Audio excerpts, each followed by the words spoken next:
Good morning, everyone. Good morning, and wow, welcome to Friday. Welcome to the last day of February, and welcome back to Money Talks. Good morning, Brian. Good morning, Andy. How are you guys doing? Good morning, Ann. Morning. Doing great. Right.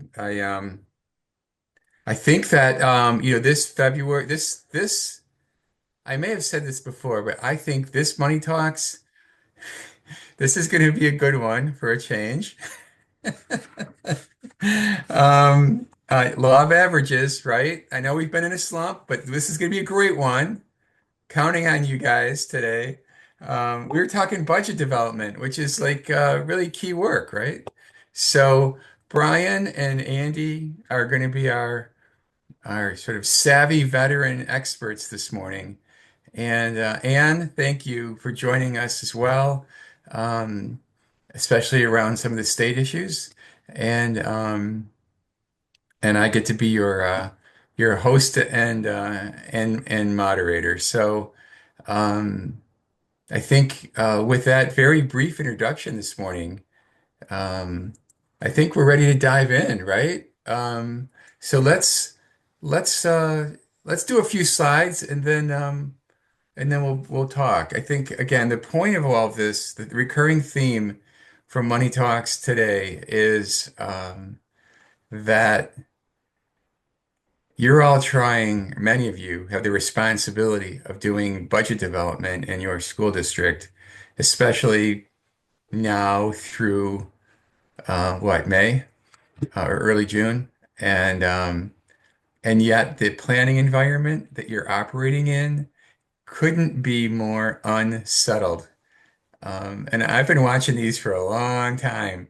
This one, the spring of 25, has about as many open variables as we've ever seen in trying to put a budget together. So that's really the message today. And then, of course, the second part is, well, what do you do about that? How do you lead your budget development process through those sort of stormy seas? So let's dive into the deck. So here's one of my favorite budget slides. Genius is 1% inspiration, 99% budget allocation. I use this slide pretty much every year, just to get the principals and like the director of instruction all riled up. They never like this slide. But I always thought it was great. Yeah, you are free to use this one. Um, uh, it was like, look, guys, you can have all the ideas in the world, but what we get allocated in the budget is what really matters. So you got to pay attention and you got to work the process, right? So, all right, I always like to start with a good cartoon. In the great theme of where is all this budget variability coming from, all this budget uncertainty, it's coming from several directions. And let's start with sort of electoral context, I guess I'll call it. So we've got at least three, there might be more, but at least three big open issues here. And I also think today we're probably going to have more questions than answers, but we'll do what we can. The big three here, I think, on the ballots are the state superintendent's race, the state Supreme Court race, and then again, lots of operating referenda in April of 25 coming up in what, just about 6 weeks from now, right? Another batch of referenda. Geez, it seems like the dust just settled on the last batch. So let's break these down. So first of all, we are totally nonpartisan in this conversation. Um, and we don't put our thumb on the scale for any candidate. It's not our role. But we should at least mention that the state superintendent race, the primary is over. Jill Underly, the incumbent, survived and had the most votes. And then Brittany Kinzer came in second. And so those two will face off in the general election. Jeff Wright, superintendent from Sauk Prairie, um, fell out the after the primary. So now it's incumbent Jill Underly against Brittany Kinzer. I think yeah, I think it's fair to say that Jill Underly represents kind of more of your established traditional public education um, candidacy, if you will. And Brittany is kind of more of a change candidate. Her background is more from the voucher chart, independent charter sort of world. But two viable candidates, and I think I don't know if that's going to affect anyone's budget building for this spring. Um, um, Whatever impact there is from this election really would not be felt until next, until that person takes office. And even then, and starting July 1, I can't imagine it having an immediate effect on budget allocation, maybe operations, but not budget allocation. So that one's going on. State Supreme Court race, excuse my voice. It's really all about this, was it 4-3-3-4? Kind of majority in the Wisconsin State Supreme Court, and what could possibly happen with Act 10, which of course is the act that dramatically changed the collective bargaining rights of public sector unions in Wisconsin back in 2011. So we'll see. I suppose that I heard this from a couple of business managers um, that there's some uncertainty around what the bargaining rights of the teachers and other groups will be. Maybe that some of the teachers' unions are very optimistic that their bargaining rights will improve, and that therefore they're not really engaging all that much, enthusiastically anyway, in spring of 25 to set up their 25-27 compensation and benefits arrangements with the school district. Like they're kind of like, well, we just prefer to wait and see what happens with the Supreme Court in Act 10. So I'm going to pause here and ask Andy and Brian, what is the status of your labor relations and talks with your unions in your context? In Oregon, I think we're holding off right now. We know there's a lot of uncertainty with things, and with the state Supreme Court race, basically that really is going to. We don't anticipate anything until after that at this point in time. So probably more of a late summer, early fall Yeah. type of thing. So you putting in like a budget placeholder kind of Yeah. allowance, like 3% or something like that? Yep. Yep. The 2.95 is out there, so that's definitely kind of an anchor to what we're looking at. Yeah, the 2.95, as you all know from the Stelmacher CPI index, is the ceiling under the current rules. It's the ceiling for the base wage increase.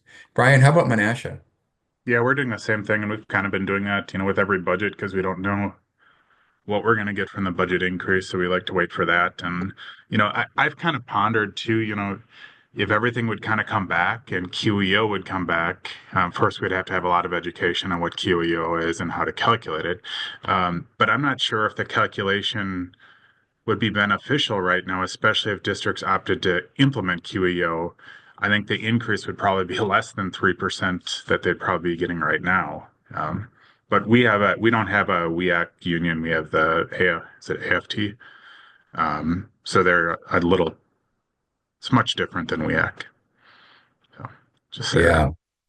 So, so I get to be like the WASPO historian here for a minute since I bargained under all these different rules way back before the QEO. Collective bargaining was equal 50-50 power at the table between the employer and the employee bargaining unit, teachers versus school board in this context. And if they couldn't come to an agreement, then the dissatisfied party, typically the employee group, could file for mediation, arbitration. Mediation is voluntary and you try to work it out, and it didn't work out all that often. And then you'd move on to arbitration, in which case a third party arbitrator, like a judge, would would receive a best and final offer from the employer and also from the bargaining unit, and and then the arbitrator had to pick which ones seemed more reasonable. And the arbitrator could not blend the two. They couldn't split the difference. They had to pick one or the other. And so what was most reasonable was usually driven by comparability with other school districts in your area. And so that introduced some real volatility. You could easily get hit with a 5 or 7 or 8% total package increase. So very risky. Um, and then because frankly, the teachers' unions were thriving under that way of doing business, which was the 80s and the early 90s. Um, as Brian mentioned, the law was changed and in came the QEO, which meant qualified economic offer. And it was like a little off-ramp for the school board. It said, we'll bargain with you. We'll even do mediation with you. But as to arbitration, we have a get out of jail card, which is called the QEO. And it said as long as the school board offers a 3.8% total package, meaning salary and benefit increases, as long as the board offers that, then that offer is going to prevail. And so it almost became the default. Yeah, everyone just offered 3.8. And in a year where your benefits are going up a lot, yeesh, like Brian said, you might get very little in the way of salary and benefit or salary increases because the benefits will eat it all up. So that's the end of history lesson number one from the early 1990s. And of course, we had the QEO all the way up until 2011. Okay, and then the other question for this spring is the operating referenda. Um, Operating referenda did really well, didn't they, in the fall? I think the passage rate was around 70%, which still is an astounding, for me, endorsement of public education that people will go out and voluntarily raise their taxes, many of whom have no direct connection to the public schools. So I get a little impatient when I hear people saying, well, public schools are unpopular or whatever. And they're actually really popular. Um, but we're I was back just, at it again. I was just surprised with how many referendums there were this fall, and then it seems like a really large number this spring. I mean, there's 80 Yeah. plus um, questions, correct? Ann? 62 Yeah. operating, 4 were in February. How many, Ann? 62 total this spring 62. operating, just for operating, and then 4 of those already happened in February, so 58 for the spring ballot. Yeah.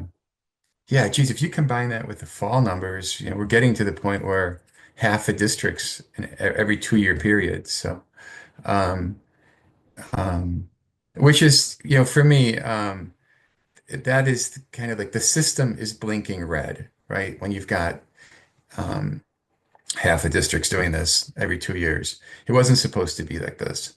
So, we'll see.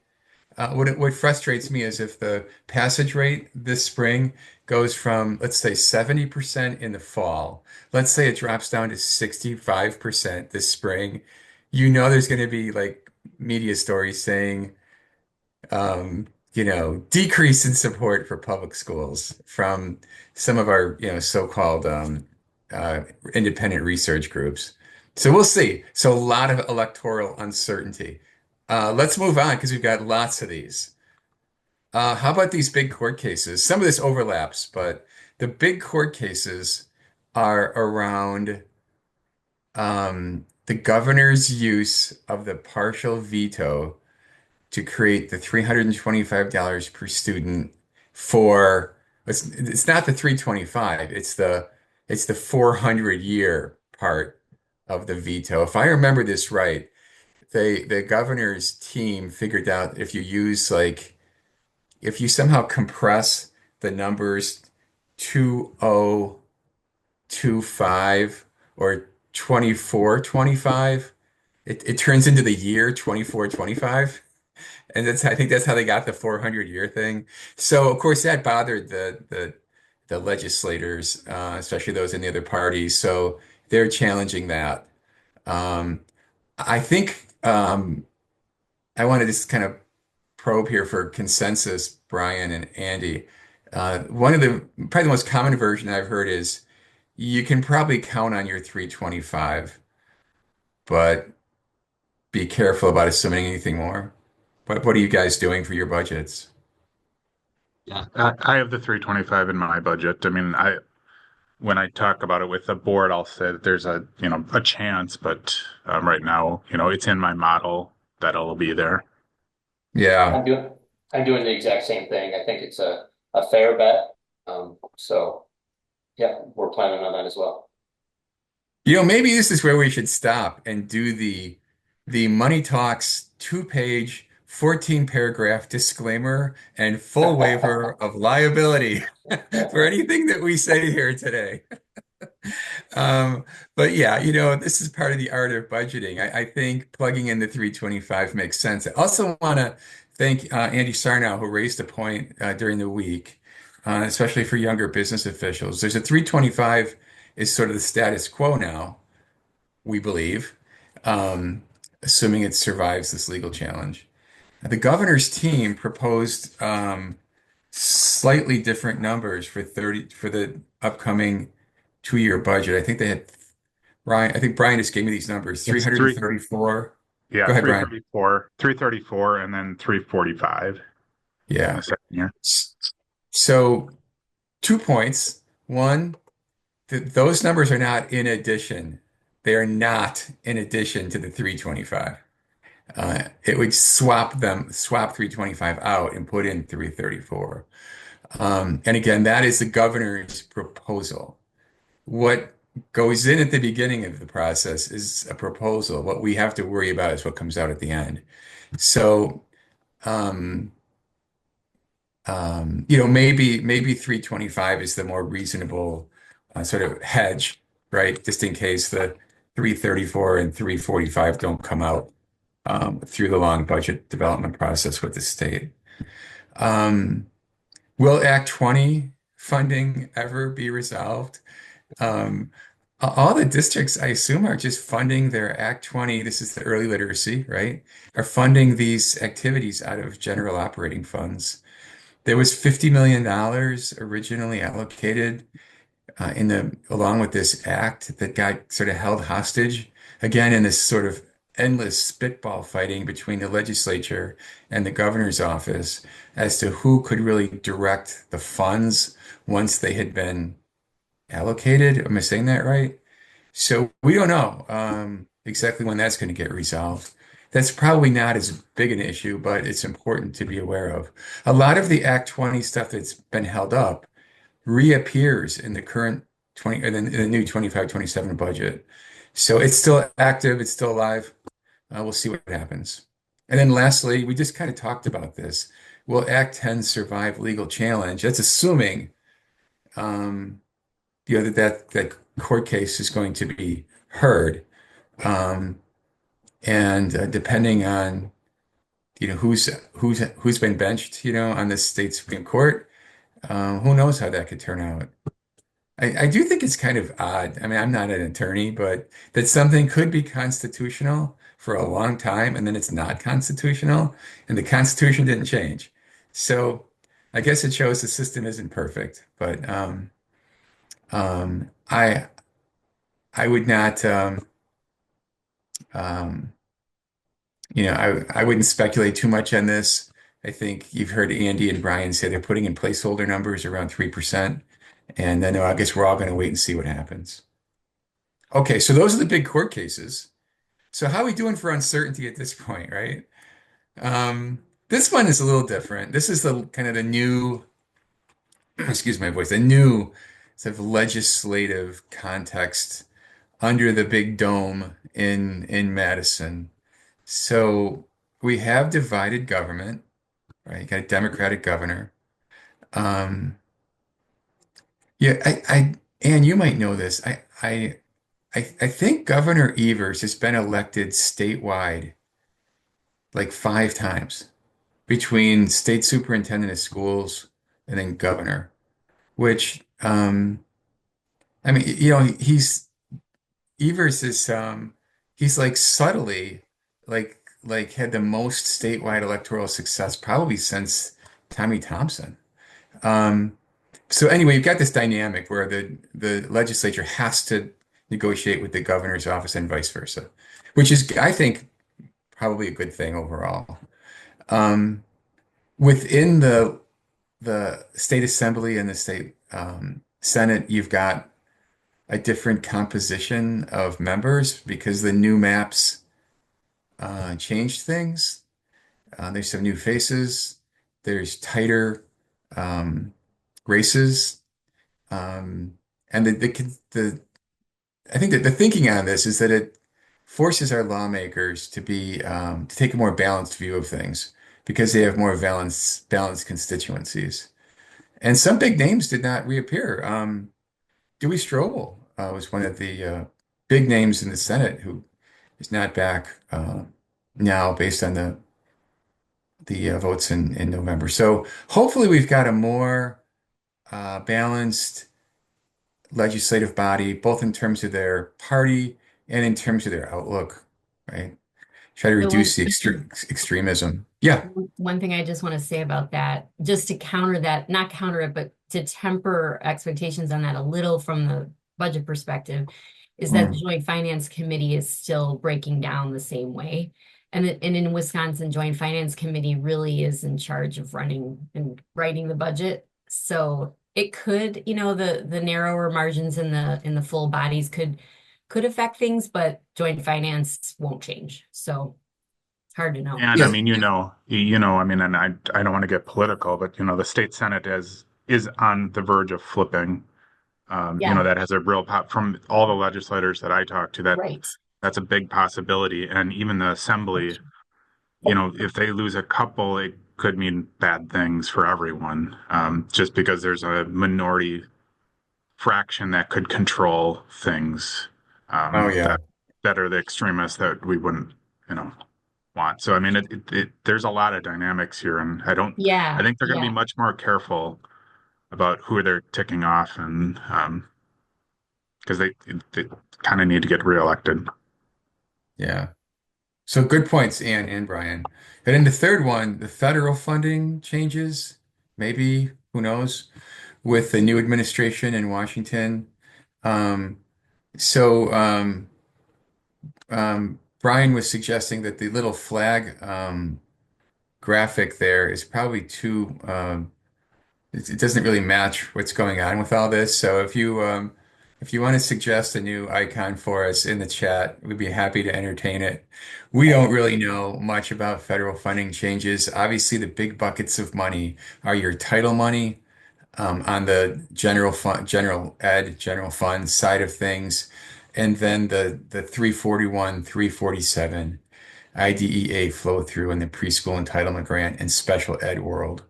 That's pretty much universal in all school districts. Some of the urban districts have more access to different types and categories of federal funds. We just did the federal funding conference in the Dells earlier this week.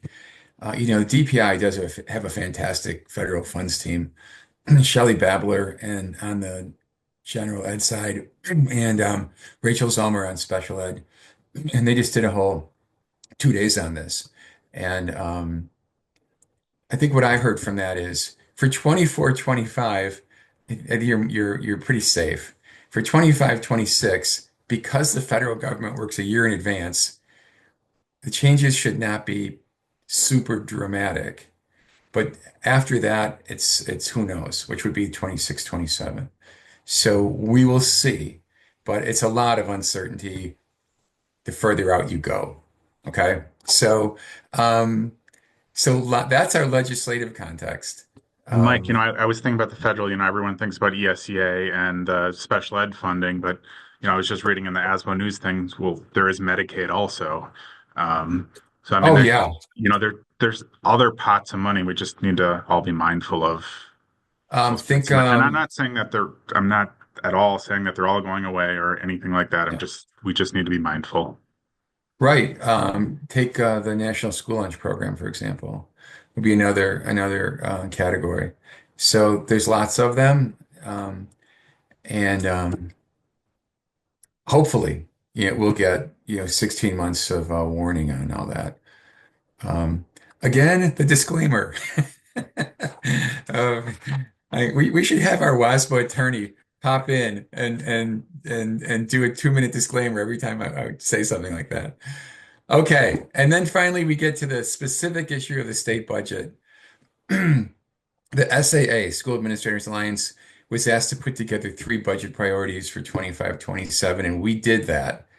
And it was we wanted the revenue limit per pupil to keep up with inflation, ideally be indexed to inflation like it used to be.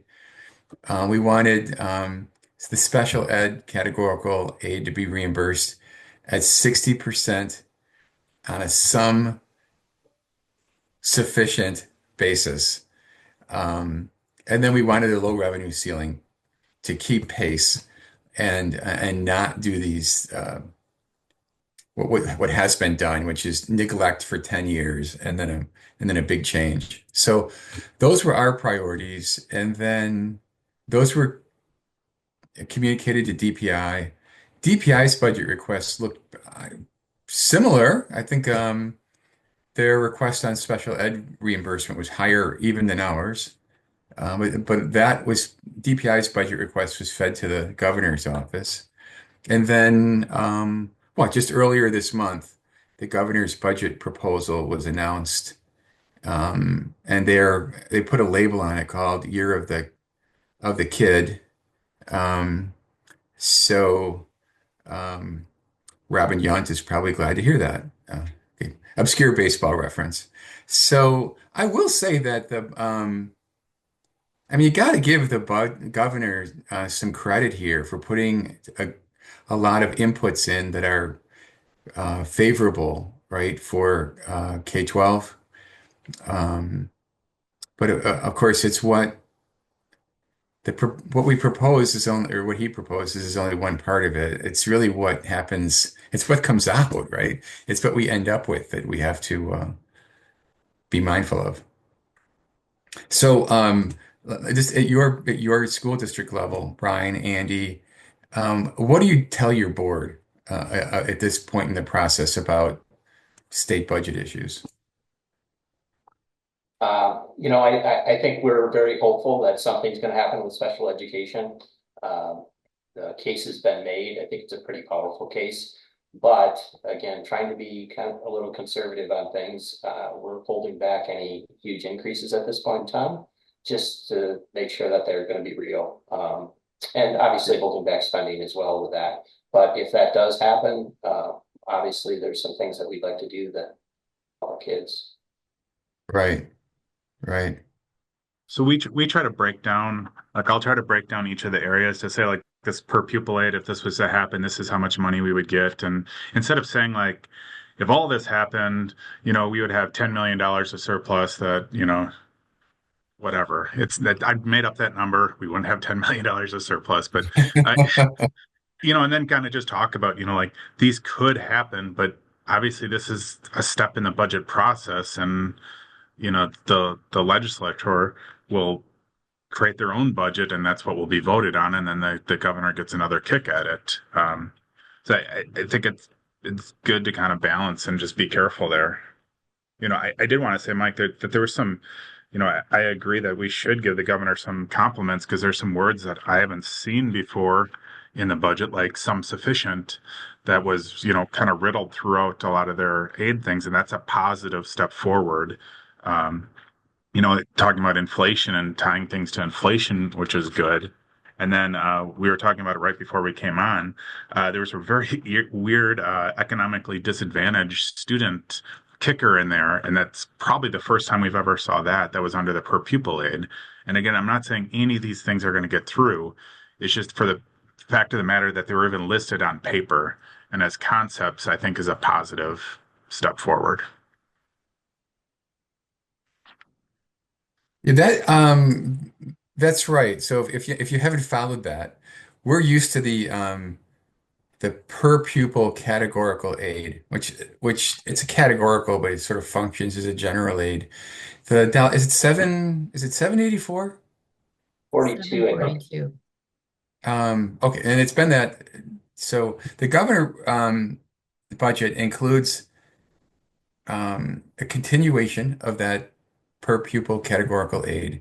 And it has in there an additional 20% for um, it's like a I don't even know what the mechanics of it are. Maybe Ann, you might know, but it provides a Yeah. 20% sort of extra Pupil. um, Yeah, uh, adds 0.2 per pupil weight for to those. So for for for for the whole categorical aid amount. If your economically disadvantaged student count is 10, it becomes 12. So for the calculation of your per pupil categorical aid. Does that make sense? um, yeah, I think it is an unusual way to do it. It's not It's unusual. It's not unusual in other states for use poverty weights is very common for like when you're the way you fund your whole system. It's very weird to take this small little thing that we have in Wisconsin and make a poverty weight on that, but it's something. right. It is something. Yeah, Wisconsin's formula. This is a product of how Wisconsin does its budget. That we have all these buckets of money that are within the K-12 funding world, and our legislature doesn't have a great track record here of paying attention to things that suggest that not every kid is the same. Right. So when you look at the reimbursement for English language learners, it's pretty paltry, like 8% maybe. If you look at the reimbursement for special ed categorical, it stayed the same for like a decade recently. If you look at the reimbursement for poverty, there's almost nothing on poverty in the state budget for K-12. There isn't So anything. we've not been good at identifying and providing extra resources for those school districts where not all the kids come healthy and happy and ready to learn. And I think that's a weakness in our system. So anyway, the governor's budget goes to Joint Finance Committee, and because the GOP is currently the majority party, so that Finance Committee has got 12 people on it. And is that right? Eight of which are GOP, four of which are Dems, and they're going to have to hash out a budget. They'll do some meetings around the state. They'll have a lot of internal meetings. And as Brian said, they're going to come up with a budget that looks substantially different, one would think, from the governor's office. And then, but the governor doesn't have to sign it. If he doesn't sign it, you don't have a budget. So they kind of have each other, by the throat there. And that's how it becomes a big negotiation. And so That's from why all that, these, go ahead. I was just gonna say, and that's why that 325 and whatever happens with the Supreme Court is so huge. Because the status quo would stay that the 325 stays and we have something for next year. Even if Right, the budget isn't passed. right. Um, and I think I want to just add to that we do have a previous example of a governor making a targeted or sometimes called Frankenstein veto, partial veto, um, in the case of Governor Walker, who used partial veto to put the energy exception to our school district revenue limit into suspension for literally 1,000 years. So um, I'm glad these folks have such long planning horizons. 1,000 years, 400 years. Good Lord. So anyway, if you're getting the picture here, you could see how the state these large surrounding factors are going to come together slowly, and it's going to impact your ability to have a nice, tidy, stay on schedule budget process, right? It's just going to be this big improv. At the district level, now that we've gone through all the state stuff, district level, um, you know all this. This is where you live, right?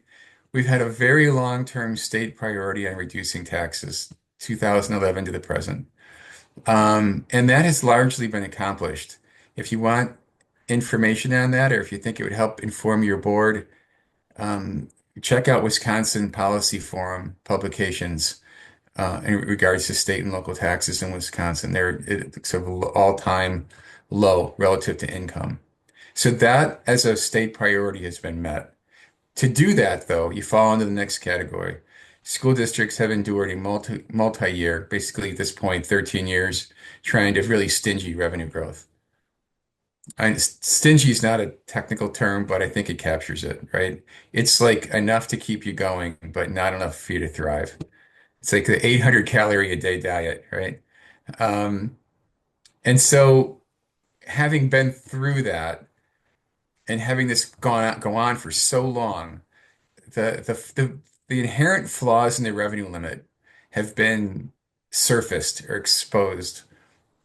The two major flaws in this revenue limit formula are that one, it's no longer indexed to CPI and it's fallen woefully behind. No matter what anybody says, that's true. And that's the state's legislative fiscal bureau who's made that argument, not just WASBO. And then declining enrollment is just a killer. Um, Under declining enrollment, you are absolutely certain to lose the revenue. You may lose the expenditure, and that over time. That's not good math for us. So that combination, after year, has put everybody into this bottom category, right? You're turning to operating referenda and record numbers, which we just talked about. So if you're in this, if this screen looks familiar to you, at least you have comfort in knowing that you're not alone. Um, okay, so let's talk a little bit about your how you build your own local budget, what your approach to this is, um, and this is really this is not an equation, right? This is more about culture and values and style and risk tolerances. So you've got the optimist, I'm half full. You've got the pessimist, I'm half empty. I love this one, the surrealist. I'm a talking cup. I don't know why that always struck me as so funny. And then you've got, what I believe would be the WASBO version, which would be the cup. The cup is twice as big as it needs to be. For those of us who do budget allocation, it'd be like, the cup's too big. So, um, but yeah, so when you start talking with your superintendent, your leadership team, your board, right? Um, what approach do you take, right? And how do you manage the risk? I mean, I think everybody knows if you take this sort of super optimistic idea that everything the governor proposed is going to survive and become law, and maybe joint finance will throw in a few more things for us, you are at risk of getting a very rude surprise come June or July, at which point it's very hard to shed cost to rebalance your budget. So, this is where you've got to take stock of your own approach as a business official, right? And this is where you can really add value for your team and guiding them through this process. I suppose the other end of that example would be the wildly pessimistic business manager, the sky is falling approach to budget, which could have you announcing wage freezes or staff reductions, only to find out later that maybe some of that wasn't necessary. In which case, you've now taken a you've really taken a big whack at staff morale. Um, and and this is particularly painful. Good teachers are hard to find, and they're expensive to train. And the old days where it's like, well, we'll just issue layoff notices. You can't do that anymore. Your labor strategy will not allow that to happen. So being overly pessimistic is just in many ways as dangerous as being overly optimistic. So we want you all to become surrealists. Come up with bizarre budget concepts, right? I think realist is probably what we're looking for here, and patient.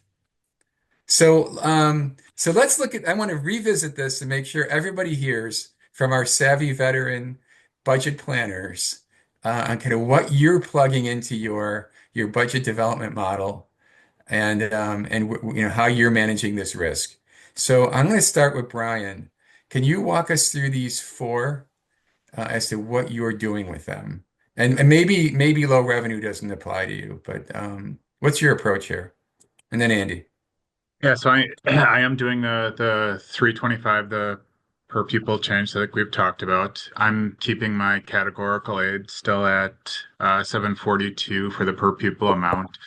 And special ed aid, I guess I'm going more pessimist on that, and I have it mine at 30% right now. Just knowing the drop this year and knowing what I'm personally doing. And so with the ESSER funding, we had a big drop in special ed kids, so that we had an exception with maintenance of effort. We moved salaries and benefits into the grant.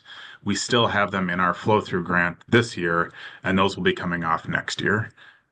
So that'll be another hit on the overall aid pool for everyone, depending on how many districts do that. The low revenue ceiling, we just skirt above it because we do use transfer of service. So we kind of boost up our revenue limit through that. And then our enrollment forecast, we're still projecting about a 50 kid decrease every single year. And it is interesting when you talk to legislators about the uh, declining enrollment, they can kind of see like if you lose 30 kids, you may or may not have to reduce staff, but anything more than that, they're pretty certain you're going to be reducing staff. And when I started saying, well, there is a scenario where like Menasha could lose 300 kids, which is 10% of our population, and not have to reduce staff. That's right. Because if they're all spread out equally, it's not enough to reduce staff, and they can't get their head around that. I mean, I Yeah, think they think it's all fifth graders that are leaving. right. You got Right. 14. If you got a program, right, it's over 14 different grades, and then however many schools you have, that makes it even more complicated. Yeah, I mean, Yeah. obviously, if you're in a one building, school, I mean, there's more efficiencies there, but that still doesn't, your number could still be pretty big. That's a good point, though. The not just spread across grades, but across buildings. I haven't made that point before. That's really important. So, so Right. I, so I use those as kind of my like base ones, and then I'll build, one for the governor's budget. I'll build one for essays, asks, and then something between.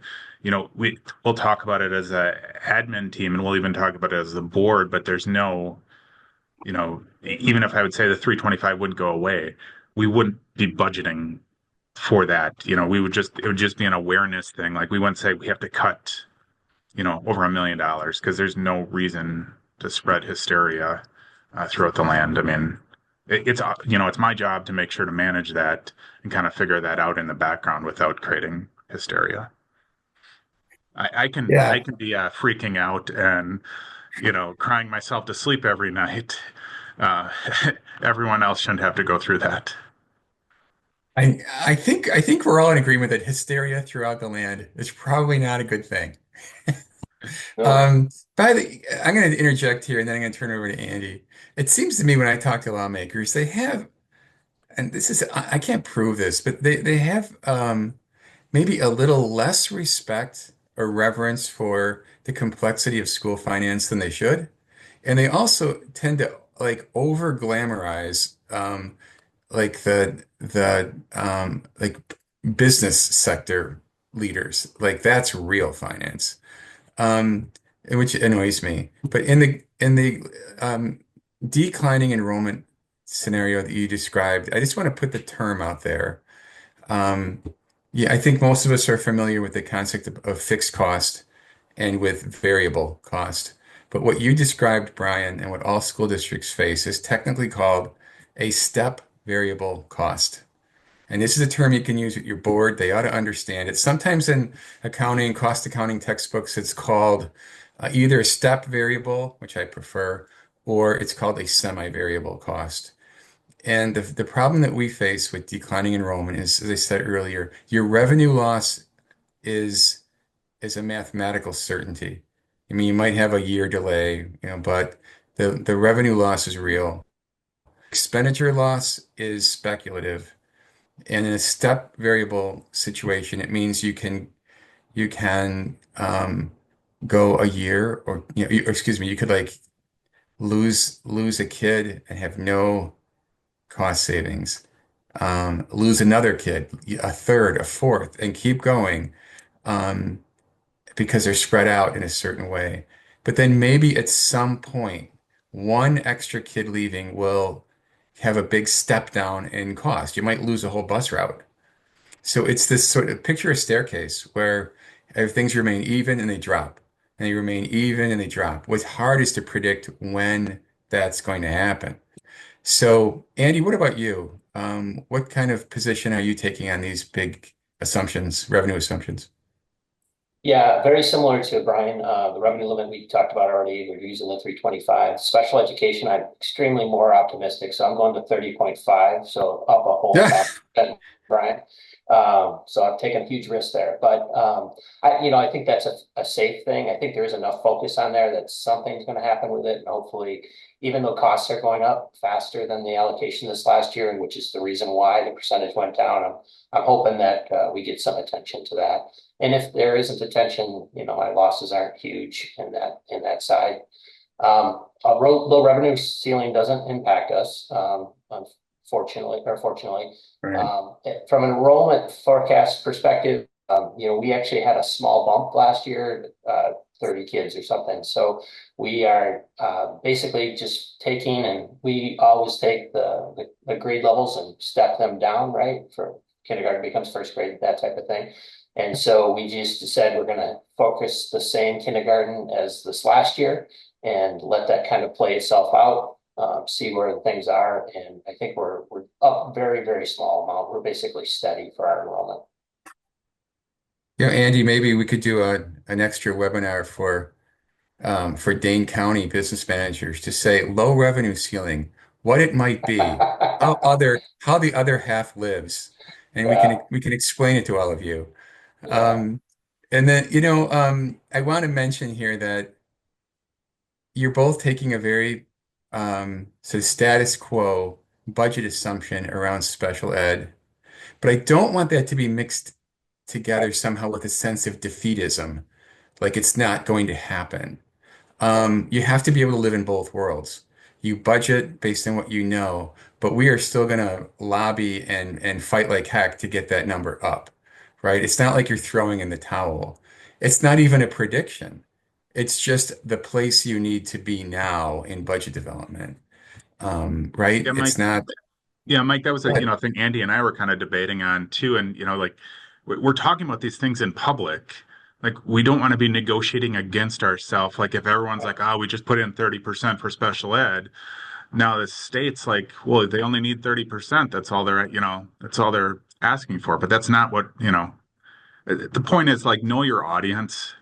If you have, a powerful legislator in the audience, you may want to word, choose your words Right. wisely. Yeah, That, we are counting on 60%. But that doesn't mean, on our planning, we should probably be planning for 60%, but that is what we're asking for. Um, so we just don't want to negotiate against ourselves externally. that's right. One way to talk to a board about that is to say if our SAA priority, which was also supported by DPI and then some, and the governor, if that were to happen here, it would have a profound and positive impact on our budget proposal. And we might be talking to you about these other things that we could do that would make a huge difference for kids, right? But you have to kind of keep it in that category of not counting on something that's not absolutely certain. I guess that's the difference between the world of accounting and the world of politics, right? So let's look at the expenditure side. So I think this is just equally as interesting. Um, you've got these big blocks of work. So I'm interested to know, like in your world, in what order do you make these assumptions? I think when I was doing this, it was kind of like one of those fishbone kind of charts. It was like the order in which we did them was important, and we would do revenue limit first, and then we would have to plug in the staffing plan right away. because it was a big district and staffing took forever and we couldn't adjust it late in the game. So we would green light the staffing plan and then move on to compensation and other things. In some districts, they might not do it that way. They might start out with salary and wages. What approach, what assumptions are you guys making around these categories? I guess this time I'll start with Andy. Um, yeah, what's your approach on staffing, for example? What's your superintendent and your team say? Yeah, we're having those conversations, but understanding that, the 325 doesn't really basically cover the 2.95% salary increase. So Right. we kind of set the standard and say, look, things are tight. We're not looking to add additional positions unless, there's a transfer of service situation or something like that, where we had a student move in and they created a need for hiring additional staff because of a IEP that existed prior. So for the most part, we're looking to kind of hold steady. Like I said, our enrollment isn't changing much, so I think we're in a good spot in that way. I think you used the word patience a little while ago about salaries and wages and stuff like that, and I would kind of substitute the word for delay, because we just don't know, right? There's all these unknowns that are out there, so I think to delay as much as possible until we know. And that's really in everybody's best interest, right? Because, we could go too low and maybe we have a little bit more room. And if we go too high, then we're stuck in a place as well. So benefits are a situation where, if you haven't really proposed a change yet, you're getting on the side of things. If you're going to change carriers and that type of thing, you really want to build some information, some knowledge, and some buy-in to some degree from your employees if possible, if we're going to make some changes. So if you're really contemplating that, that's something that you need to jump on very, very quickly if it's not too late. And then this is I think where we are talking about kind of trading some level of control, some feeling of ship's not sinking type of thing. I actually send out my school departmental budgets fairly early in the process. It's not a ton of money. You're not going to save much there anyhow. And honestly, there's not a ton of money to do a lot of things in there anyhow. It's pretty much bare bones after all these years. So I've just let those people, start playing with those budgets and understand that there's something that, they can count on for next year. Capital budgets is also something we've tried really hard at. So from a maintenance perspective, we do a certain number of roofs and pavement projects every year, and just kind of keeping that steady, because quite honestly, again, those roofing projects to get best pricing, you want to be out actually probably a couple months ago to kind of lock those prices in. So we'd rather do those things on a recurring basis than have to hit a referendum hard every so many years, because then it's just from a planning perspective. So I really like that. I totally agree on the school and department budgets too. The squeeze isn't really worth the juice at this point. It's something you can lock in. It at least provides some level of normalcy to the process. yeah, And after all, if everything goes wrong, I suppose you could still cut those in September or October if you had to. So right. I do think it, and I agree again on capital projects. There's a long lead time. You got to get it, you got to keep those things going. Um, and Yeah, this is kind of an interesting ex discussion of what is the independent variable and what's the dependent variables here, right? If you're saying we're putting in staffing, right?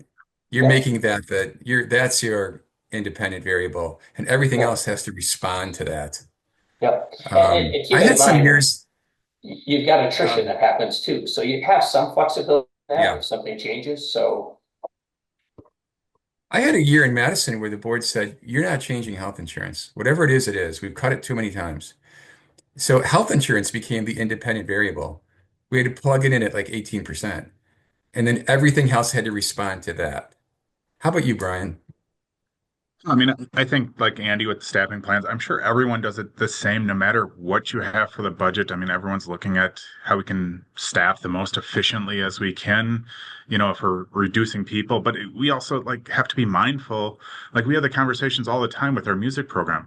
Like who wants to be a point 0.6 band teacher? Probably not gonna employ a point 0.6 band teacher. So then we have to figure out like, okay, so now we need an extra point 0.4. Well, they're not going to just be sitting around, but we can probably find something for them to do for that other point 0.4 to make them whole so we can keep them employed. So, as we start to become more and more efficient, there is a point where, yes, we can go a little bit further, but we're not sure we're going to have employees. And I'm sure all districts across the state are kind of looking at it the same way, because we all understand. I mean, we need teachers. Like that's kind of our job. Like we have to teach. For the salaries and benefits piece, that's a piece that I, try to tend to go a little bit higher on. Our board and the administration's been stressing very much that we should try to give the maximum increase, because obviously we have to keep up with our neighbors too, because they're all going to give seems like we're all racing to the bottom, but I get that we have to do that. And then Yeah. the health insurance, mine is kind of a standard 10%, and we are self-funded. It'll most likely be under that, but I also don't want to go to the board with we have this deficit or something, and oh yeah, now it's $500,000 more. Without explaining that. I totally agree with Andy with the school budget and department budget. It's such a small amount. We did just go through $3.5 million decreases last year. We did reduce the school budgets a little bit, but it was like $5,000 from every budget. It just wasn't that much. And then capital budgets, our board dictates that we spend 1% of our expenditure kind of on IT and on the facilities capital budget. But for me, it's more, does that 1% come from Fund 10 or can I take some of it from Fund 46? So that could help my budget out, depending on how much I can take from 46. So it's kind of a little strategy I use to, maybe be able to balance a budget one year by taking more out of Fund 46. That's great. I didn't think about the 46 strategy. I like that. I think overall the message here is yes, we're dealing with an incredible amount of uncertainty and probably a very slow and bumpy process this spring and summer.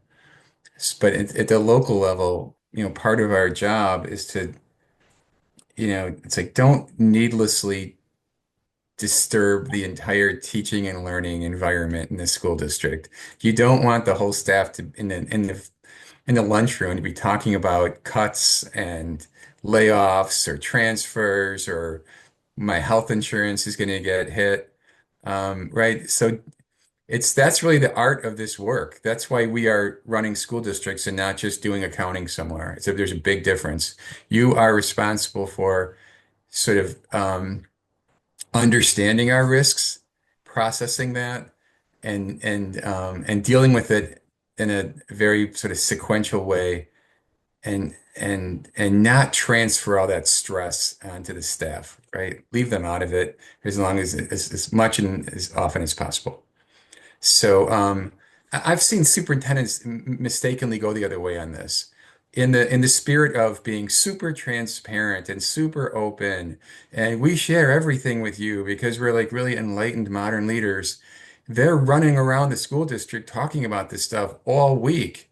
And then the staff freaks out. And it's like, well, you know, um, as Dan McCrae said to me a couple months ago, or about a month ago, there's a difference between transparency and clarity. Mhm. And what we're seeking here is clarity. So, don't mistake those two. So, Well, okay. so Well, hey so much guys, of we're out of that. time. Any final comments, Andy, Ann, or Brian? So I was just gonna make a last point to what you said. So much of, that transparency and all that stuff really depends on the assumptions that you make, right? Those assumptions are huge, and when you just don't know why go through that process until you know, to some degree, and I would never advocate for this, but if you're wrong, there's always fund balance, and you can self-correct in the future too. So keep Right. that in mind as well. That's right. So, one of the questions in the chat that popped up was, when's all this going to come together? You know, um, In a good year, it's the second half of May. More often, it's June. In a bad year, it's run as long as into September. Um, so we don't really know. I mean, your goal at the school district level is to have your preliminary budget wrapped up and adopted before June 30th.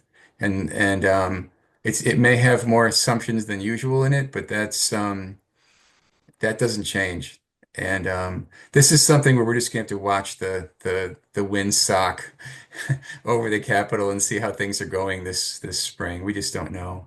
All But hey, those here's a chance. Go ahead, Ann. all those moments, all those categories of uncertainty you talked about at the beginning, especially the court case for the 325, are playing into that. So yeah, Yes, there's a lot of worry that it will take longer this year. There's rumors that people like Voss want to wait until after that 325 is resolved before they pass a budget.